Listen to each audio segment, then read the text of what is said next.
পদ্ম ফুলে তিলে ছাপ, ঘরে ঢুকবে কেউটে সাপ, এটা মাথায় রাখবেন। আর কোন কেউটে সাপ ঢুকবে?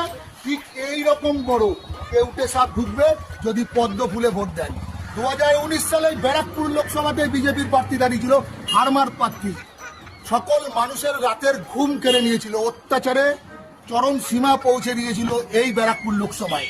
তারই অন্তর্গত নোয়াপাড়া বিধানসভায় এবার তৃণমূল কংগ্রেসের শিক্ষিত প্রার্থী, পিএইচডি করা প্রার্থী পিনাঙ্কু ভট্টাচার্যকে ঘাসের ওপর জোড়া ফুল চিহ্নে ভোট দিয়ে বিপুল ভোটে জয়যুক্ত করবেন। মনে রাখবেন, ভুল করবেন না।